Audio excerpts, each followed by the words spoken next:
Hello guys, ഞങ്ങൾ ഈ പെരുമഴയത്ത് ഐലൂസിനെയും കൊണ്ട് അമ്പലത്തിലേക്കാണ് കേട്ടോ. ഐലൂസിൽ നിന്ന് ശ്രീ ക്രായോട്ട് ഭഗവതി ക്ഷേത്രത്തിൽ വെച്ചിട്ട് ചോറൂണാണേ. അമ്പലത്തിലേക്ക് പോകുന്ന ഒരു എളുപ്പ വഴിയാണ് കേട്ടോ അത്.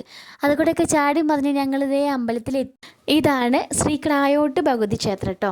ചെറിയൊരു അമ്പലമായിരുന്നു, ഇപ്പോൾ പുനരുദ്ധരണമൊക്കെ കഴിഞ്ഞിട്ട് അടിപൊളിയാക്കിയിട്ടുണ്ട്. പണ്ട് കാലത്ത് ഈ സ്ഥലത്ത് വെച്ചിട്ട് കുട്ടികൾ കളിക്കുമ്പോൾ ഉണ്ടാക്കിയ ഒരു അമ്പലമാണ് ഇത്ര കേട്ടോ, ശ്രീ ക്രായോട്ട് ഭഗവതി ക്ഷേത്രം. അതുകൊണ്ട് തന്നെ ഇവിടുത്തെ ദേവിക്ക് കുട്ടികളെ ഭയങ്കര ഇഷ്ടത്ര. അവരെന്ത് പ്രാർത്ഥിച്ചാലും അത് പെട്ടെന്ന് സാധിച്ചു കൊടുക്കുന്നു. ശരിക്കും ക്രായോട്ട് ഭഗവതി ദേവി എന്നല്ല കേട്ടോ പറയാം, ക്രായോട്ട് മുത്തി എന്നാണേ പറയാം. ഇതൊക്കെ എൻ്റെ അച്ഛമ്മ പറഞ്ഞ കഥകളാട്ടോ. എനിക്ക് ഭയങ്കര ഇഷ്ടം കേട്ടോ അങ്ങനത്തെ കഥകളൊക്കെ കേട്ടുകൊണ്ടിരിക്കാൻ. പിന്നെ ഇവിടുത്തെ ക്ഷേത്രത്തിന് മേൽക്കൂര ഇല്ല കേട്ടോ, മഴ നനഞ്ഞിരിക്കാനാണ് മുത്തിക്ക് ഇഷ്ടം. വിഷു കഴിഞ്ഞ് പിറ്റേ ദിവസമാണ് കേട്ടോ ഇവിടുത്തെ വേല ഉണ്ടാവാറ്.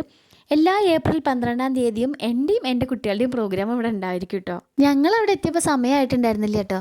അർജുൻ കുഞ്ഞുമണിയാണെങ്കിലോ അതിന് മൊത്തം ഓടി കളിക്കുകയായിരുന്നു. അത് കണ്ടിട്ട് ഐലൂസിനും ഇറങ്ങി ഓടണം. അപ്പോൾ അവളെ അവിടെ ഇരുത്തിയിട്ടോ. അപ്പോൾ കുറേ നേരം അവിടെ ഇരുന്ന് കളിക്കുന്നുണ്ടായിരുന്നു. പിന്നെ മാമുണ്ടായിരുന്നു കേട്ടോ. പായസം കൊടുത്തപ്പോൾ വേഗം വേഗം കഴിക്കുന്നുണ്ടായിരുന്നു. പുളിയും ഉപ്പും കൊടുത്തപ്പോൾ പല പല ഭാവങ്ങളും മുഖത്ത് മാറി മറിയുണ്ടായിരുന്നു കേട്ടോ. പിന്നെ വലിയേട്ടൻ കൊടുത്തു, അത് കഴിഞ്ഞപ്പോഴേക്കും കുഞ്ഞേട്ടൻ കൊടുത്തു. അങ്ങനെ ഞങ്ങളെല്ലാവരും കൊടുത്തതിന് ശേഷം അമ്പലം മൊത്തം പ്രദക്ഷിണം ചെയ്തിട്ട് ഞങ്ങൾ പായസം വാങ്ങിച്ചിട്ട് വീട്ടിലേക്ക് പോന്നു. അപ്പോൾ ഇത്രയേ ഉള്ളൂ. ഇനി അടുത്ത വീഡിയോയിൽ കാണാം. ടാറ്റാ.